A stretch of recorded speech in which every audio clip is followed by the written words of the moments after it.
సందర్భంలో ఒక వ్యక్తి గురించి మనం పరిచయం చేద్దాం. ఆదికాండము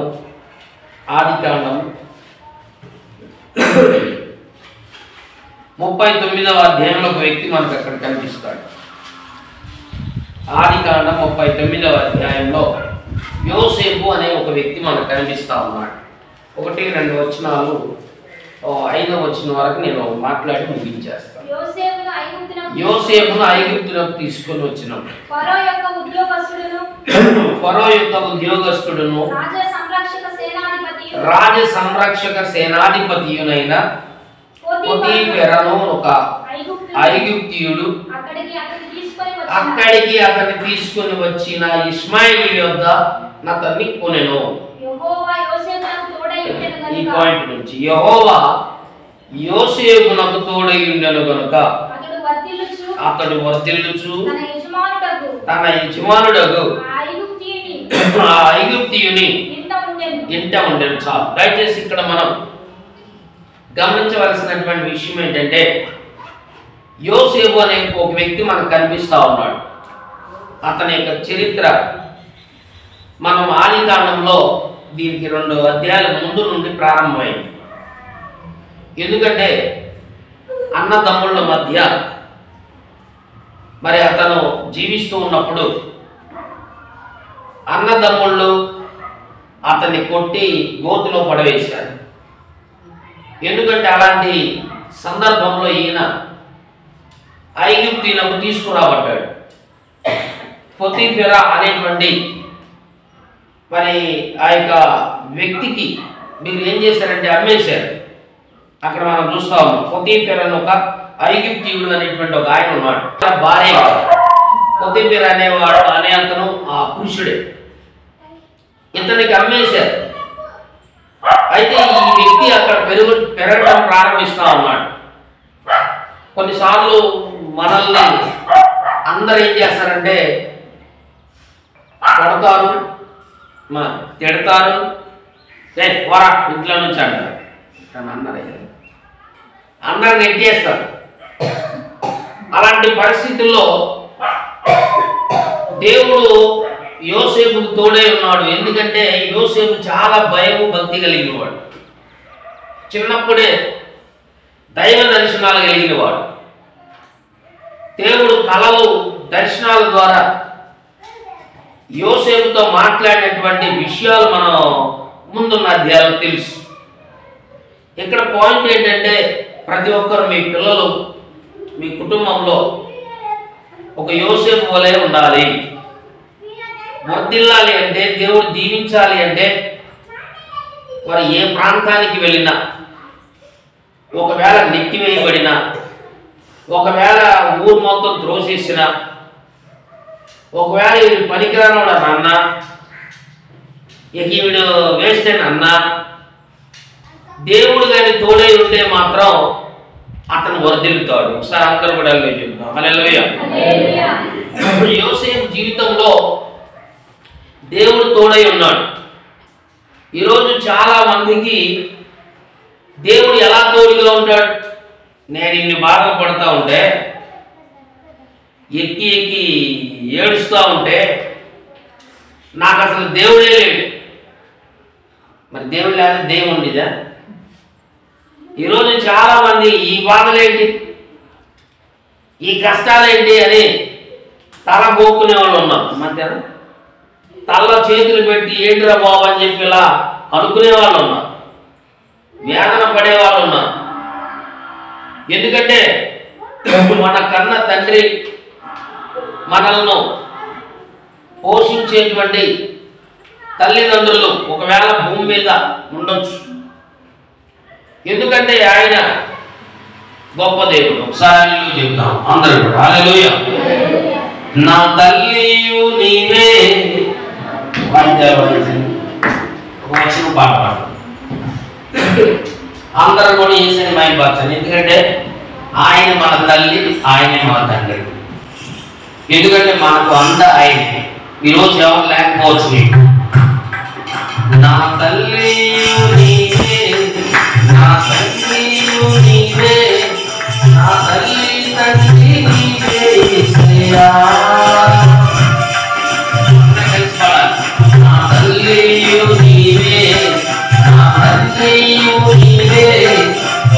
తల్లి తండ్రి నీవే యేసయ్యా అందరూ నన్ను విడిచినా నీవు నన్ను విడవలేవే అందరూ నన్ను విడిచినా నీవు నన్ను విడవలేవే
యోసేపు కుటుంబంలో నుంచి నెట్టివేయబడ్డాడు.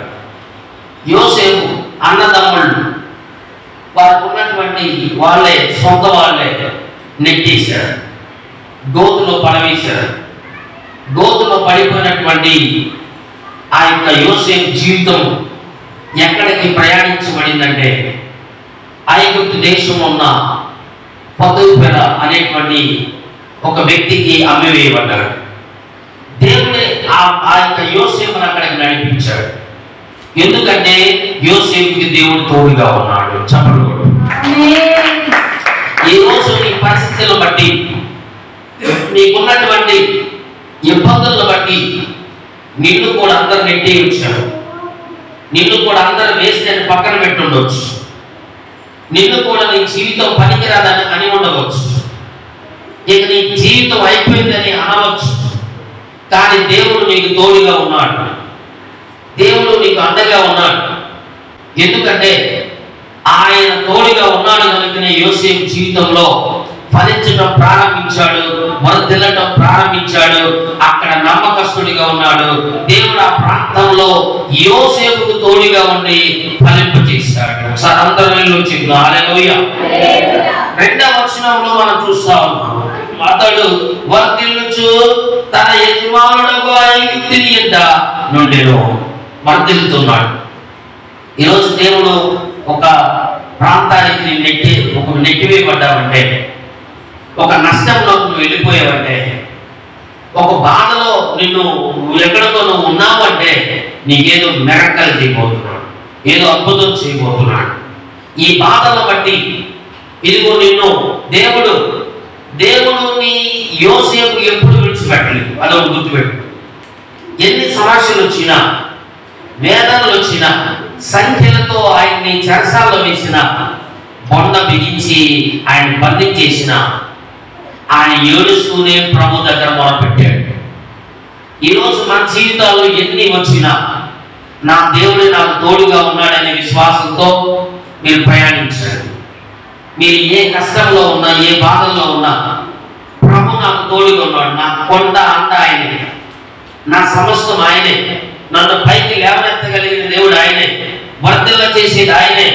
యోసేపును అందరూ నెట్టివేసిన యోసేపు వర్ధిల్లిన తర్వాత ఏమయ్యారంటే యోసేపు దగ్గరకే ఎవరైతే నెట్టివేయబడ్డారో, ఎవరైతే నెట్టేశారో, ఎవరైతే తృణీకరించారో, ఎవరైతే యోసేపును కొట్టాడో వాళ్ళే వచ్చి నమస్కారం చేసేటట్లుగా, కాళ్ళ మీద పడేటట్లుగా, అడుక్కునే విధముగా, చీచాపే విధంగా మరలా దేవుడు చేశాడు. చెప్పగలరా?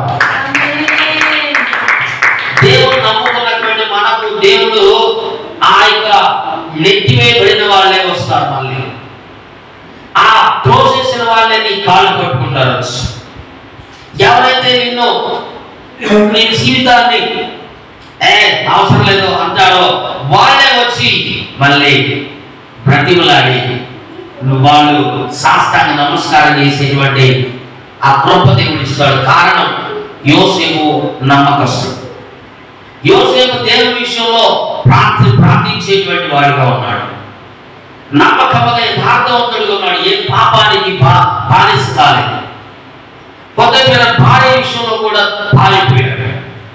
ఆ అవసరమైతే అవమానం పడ్డాడు, చెరసాల వేయబడ్డాడు. ఆయన యొక్క గొప్పతనం, ఆయన యొక్క భక్తి, ఆయన యొక్క విశ్వాసం, దేవుల్లో ఉండే ఆ నమ్మకత్వాన్ని బట్టి ప్రభువు వర్ధిల్ల చేశాడు. చెప్పకూడదు. మనవాళ్ళు ప్రభుని ఆరాధించు. కష్టాలు వస్తే ఏం కాకపోతే వీళ్ళు కాకపోతే ఎక్కువపడవు, ఈమె కాకపోతే ఈమె కాకపోతే ఇంకొకరు. ఇలా చాలా మంది కుటుంబాన్ని ఏ విధముగా వాక్యం ద్వారా భార్య నడవడికను బట్టి భర్తను రాబట్టాలి అనేటువంటి ఒక అంశాన్ని రోజు కుటుంబం గురించి చెప్తే పెట్టారు. ప్రభు ప్రేమ చేస్తున్నాడు. మొత్తాడా లేకపోతే మంచిది. ఎందుకంటే సార్ అల్లే చెప్తాను, ఎందుకంటే భర్త భార్య వారి జీవితాన్ని దేవుడు ఒక అద్భుతంగా వర్ణించాడు. మా అర్థమైనా సగభాగం ఎవరు భార్య. ఎందుకంటే మా ఆదామేమో మట్టితో చేయబడితే ఈమెమో ఎముకతో చేయబడి చాలా గట్టిగా ఉంటుంది. మా ఎముక గట్టిగానే ఉంటుంది, మట్టితో చేయబడదు. ఏదేమైనప్పటికీ ఆ మానవుల నుంచి వచ్చినటువంటి అవ్వ, ఆ స్త్రీ ఈరోజు ఏక శరీరంగా ప్రభు చేశారు. ఈరోజు కుటుంబాల్లో వర్ధిల్లాలి అంటే, కుటుంబం దీవించబడాలి అంటే ఇస్సాకు రెక్కలు చూడాలి. ఒకసారి మీ పాఠాలు కథలు వినాలి. పక్కుల ప్రిస్కిల లాంటి వాళ్ళు వినాలి. భర్తను ఏ విధంగా రాబట్టాలి, భర్తను ఏ విధంగా మార్చాలి, భర్తను ఏ విధంగా మందిరానికి నడిపించాలో ఒక నియమం పెట్టుకోవాలి. మా అర్థమైనా మీ భర్తలు ఎందుకని రావట్లేదు? అయ్యా నువ్వు వచ్చాడు ఏమో మీ భర్తలో ప్రశ్నిస్తే అటు ఇటు తిప్పుకున్నారు తాకే. ఎందుకంటే ఈరోజు ప్రార్థన ఒక వ్యక్తిని ఒక నడవడికను బట్టి, ఆ యొక్క విధానాలను బట్టి మార్చబడతారు. ఒకసారి అల్లు చెప్తాం. హల్లెలూయా. చాలా మనకు సాక్ష్యాలు వింటున్నాం. వారి భర్తను ఏ విధంగా మార్చుకున్నారో, ఏ విధంగా ప్రార్థన చేశారో, ఏ విధంగా ప్రతిదినం భర్త కోసం మొరపెట్టాలో ఒకసారి వినండి. చాలా మంది స్త్రీలను మొరపెట్టి వారికి ఉన్న బైబిల్ జ్ఞానాన్ని బట్టి, భర్తకు లోబడే విధానాన్ని బట్టి భర్త ప్రేమించేటువంటి విధానం వచ్చేసి భర్త మారిపోతాడు. నువ్వు చెప్పినట్టు ఈరోజు మన జీవితాల్లో కూడా మనం వర్ధిల్లాలంటే, మన కుటుంబాలు బాగుండాలంటే మనం ఏం చేయాలంటే దేవుడిని ఎప్పుడు విడిచిపెట్టకూడదు. మొట్టమొదటి విషయం. అయితే యోసేపు జీవితంలో దేవుడిని ఎప్పుడు విడిచిపెట్టలేదు. అందరూ వదిలిపెట్టినారు. దేవుని సన్నిధిని వదిలిపెట్టలేదు, ప్రార్థన వదిలిపెట్టలేదు, ఆయన మహిమపరిచే విషయంలో వదిలిపెట్టలేదు. అందుకే వర్ధిల్లుతూ ఉన్నాడు. తర్వాత ఏమైందంటే యెహోవా అతనికి తోడై ఉండెనని, అతడు చేసినదంతయు అతని చేతిలో యెహోవా సఫలము చేసినని అతని యజమానుడు చూచినప్పుడు యోసేపు మీద అతనికి కటాక్షం కలిగిన కనుక అతని యొక్క పరిచర్య చేయువాడాయను. మరియు అతడు తన ఇంటి మీద విచారణకర్తగా అతన్ని నియమించి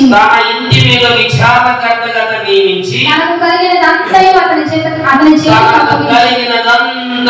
చేతికి అప్పగించెను. చెప్పకూడదు. యోసేపుకి అంతటిని అప్పగించేశాడు. ఎందుకు అప్పగించాడంటే యోసేపుకు దేవుడు తోడుగా ఉన్నాడని గ్రహించాడు యజమానుడు. ఆయన రాజాలు అనుకోవాలి, మొత్తం పవర్స్ అని ప్రధానమంత్రి నీటి గేలనుకున్నాడు.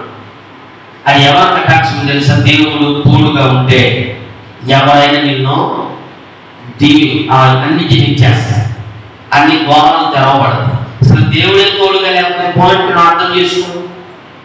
దేవుడే తోడుగా లేకపోతే, దేవుడే నీకు అసలు లేకపోతే, దేవుడితో నువ్వు నడవకపోతే నువ్వు ఎలా వదిలుతావు? ఎలా వాళ్ళకి మనసు కలిగింది? ఎలా నీకు రాబడి, నీకు ప్రతి విషయంలో, ధనం విషయంలో, డబ్బు విషయంలో, నువ్వు చేసే పనుల విషయంలో, కార్యక్రమాల్లో దేవుడు ఎలా కటాక్షాలు చూపించగలడు? అందుకని మొదటిగా ఆలోచించాలి, దేవుడు మనకు తోడుగున్నాడా లేదా? ఎన్ని వచ్చినా కానీ, ఎన్ని ఇబ్బందులు ఉన్నా కానీ యేసయ్యను ఎప్పుడు విడిచిపెట్టగలడు. ఈ శ్రమల్లో ఆయన పట్టుకుని బ్రతిమలాడి మనం ప్రార్థన చేయగలిగితే నిన్ను చివరికి ఆయన అందరి ఎదురు తలెత్తుతాడు, నిన్నే గొప్పవాడి చేస్తాడు.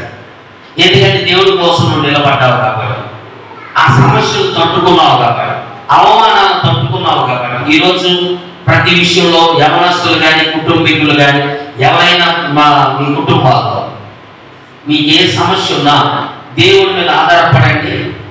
ఆయన మీకు సమస్యలన్నీ తీర్చివేస్తాడు. ఈ రోజు నుంచి మీరు ఒక టైం టేబుల్ వేసుకోవాలి. ఏమనంటే, ఇదిగో నా భర్త మారాలి, ఒకటి నా కుమార్తెకు వివాహం అవ్వాలి, లేక ఉద్యోగం రావాలి.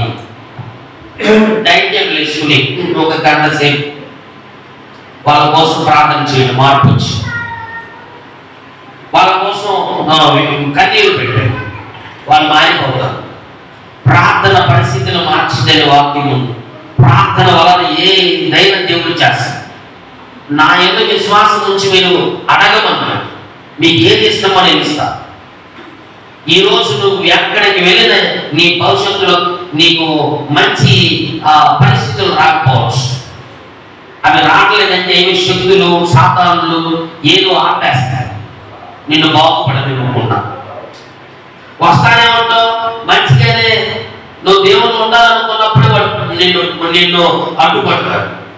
అవన్నీ వెళ్ళిపోవాలంటే నువ్వు యేసయ్యతోనే ఉండాలి. నువ్వు భయపడి పారిపోకూడదు. యేసయ్యతో మనం నడుద్దాం, యేసయ్య సన్నిధిలో ఉందాం. ఈ యొక్క మరి చివరి ఈ యొక్క దినాల్లో, అంత్య దినాల్లో మనం ఉన్నాం. యేసయ్య ఎప్పుడు వస్తాడో తెలియదు. మన అందరం కూడా కలిసి పనిచేద్దాం, కలిసి ఆరాధించుదాం, అనేక మందిని నడిపించుదాం. దేవుడు మనకు దీవించునుగా. కనులు మూసుకుని ప్రార్థనలో